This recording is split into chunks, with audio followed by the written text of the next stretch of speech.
Hey guys, I just wanted to give you a quick reminder that if you enjoy my videos, I hope you consider leaving a like and subscribing. I usually upload every Saturday, and you can also follow me on IG. The link to my Instagram is in the channel description. You can also message me and let me know what kind of creepypasta you guys would be interested in hearing me narrate. So, without further ado, let's get into tonight's video. Cryptozoology has always been a minor interest of mine. I say minor because it was something I'd only enjoyed casually. A few internet articles here and there, scrolling through a couple of pages on a Tumblr blog dedicated to it, maybe watching one of those Bigfoot documentaries. You know, that kind of interest. Nothing serious. Generally, that would be pretty common for most people. Most people, however, do not live in my little town where a supposed cryptid is how many folks here make a living. See, I live in a small town in the UK, more specifically in the northwest of England. It's a tiny place not many people outside of the country have likely heard of, unless they've already been there for whatever reason or have an interest in cryptids. My small town is situated by one of the many lakes that dot this part of the country, and that so many bodies of water do, we have our own Loch Ness monster. So many people claim anyway. I'm sure many of you are skeptical of that as you are of any such monster. Who can blame you? I grew up here and I didn't buy into that. I found it interesting, but I didn't believe it. Same as I didn't believe those people who claim aliens probed their backsides, or that Bigfoot had destroyed their camp. It was something to read about and enjoy, but not something I believed. Most of my generation, that of my parents, felt the same, but many of my grandparents' era clung to the belief in the monster.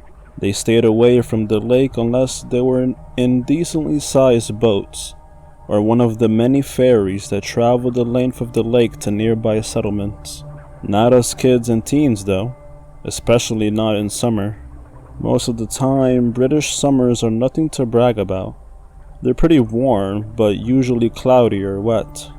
Sometimes, however, we were blessed with a heat wave. Nothing was better than a dip in the lake during the heat of the day.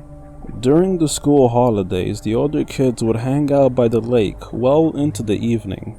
The worst that ever happened was that someone would get a cramp while swimming and we'd have to get them back to shore, or someone would get their foot tangled in some lake weed and freak out until they realized what it actually was. Nothing sinister, nothing serious. Most certainly no lake monster. One particular day during the Easter break, where it was much too cold to spend more than 5 minutes at a time in the lake, I was spending my time climbing the many tall trees that covered the areas around the lakes. Maybe I was a bit old for tree climbing.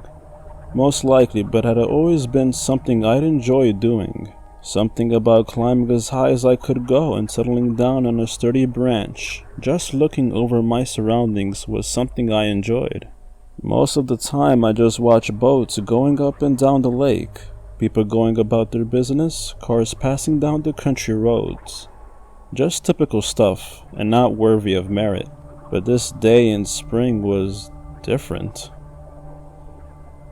The day itself was like any other, a chilly but sunny day in late March. I'd already taken up my temporary church in an old oak, where I stayed for an hour or so before going off to meet friends.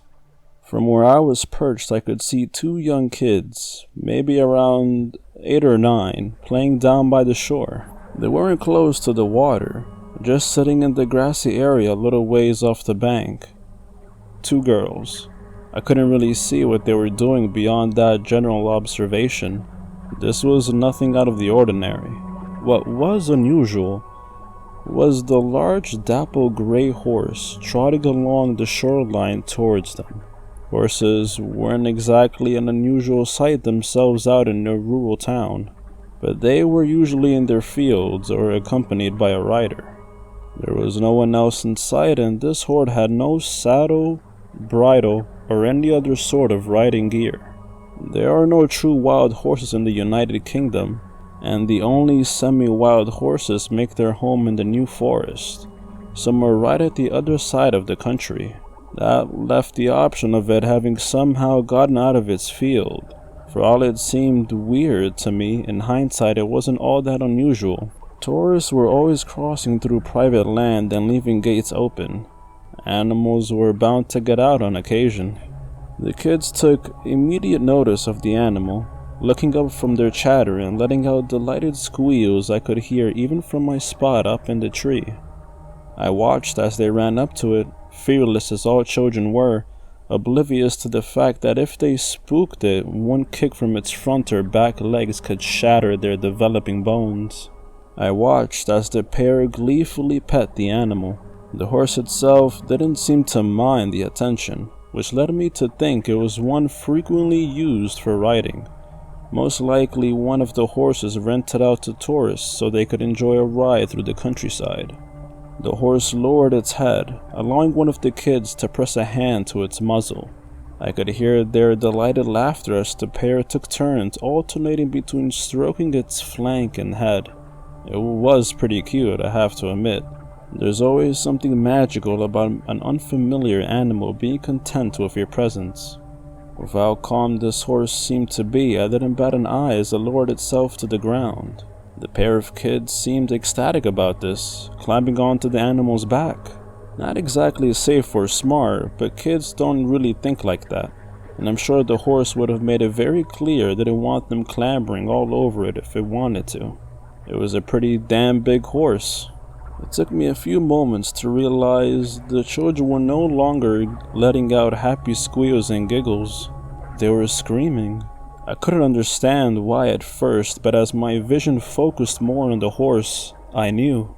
How I hadn't noticed the change I don't know, but where once it had been dapple gray, it was now black. The kind of black that seems to absorb all light around it, distorting it. It seemed to be dripping wet. Even from my spot in the tree, I could see the tangled mess of its waterlogged mane and tail leaking water onto the ground. Its eyes were the worst of it. I shouldn't have been able to see them clearly from such a distance, but even in the dull spring sun, I could see the glowing from those sickening milky eyes. It threw its head back, rising to its feet with the children still on its back. They were trying to get off, but they couldn't. I don't know how, and I'm sure they didn't know how either, but no matter how much they struggled and screamed, they couldn't get off that horse. It was like they were superglued to it. I couldn't move from my spot, no matter how much my mind screamed at me to jump down and do something. Anything. I'm ashamed to admit fear consumed me. Sweat dripped down my brow as my breathing grew more rapid by the second. My heart was beating so hard and fast that it hurt. I have no proper words to describe the primal terror that gripped me. The same terror I imagine gripped our ancestors when confronted by a giant cave bear or an angry mammoth. Though where their fight or flight instinct would kick in, mine didn't. I was simply frozen. Frozen as the beast charged towards the water, screaming children on its back, their cries not silenced until their heads dipped under the water that frothed and bubbled as they struggled beneath the surface. Then nothing, just an eerie stillness on that spring morning. Not even the birds sang. I think they knew. Animals just know these things. I don't know how long I sat up in that tree, just staring out over the water where that horse had vanished into the murk. I don't know what became of those kids, but I know they were never found, that they never will be. It was written off as accidental drowning. Their parents beat themselves up over it as any parent would. Nothing like this had ever happened before in our little community. Kids who grew up around the lake pretty much knew how to swim by the time they could walk. And they knew to be careful by the water. It didn't add up, of course, but beyond that, no one could explain it. I think the parents cling to the hope that their children simply ran away or were kidnapped, so that they might one day find them again, and I can't blame them for that. I never told anyone what I saw. No one would have believed me anyway, save for a few ancient crones nobody took seriously, who frequently babbled about ghosts and ghouls. It haunts me that I did nothing, that I simply watched as those innocent children were pulled into a watery grave.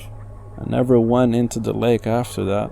To anyone that asked, I simply said that I didn't like the way the smell of the lake water clung to me.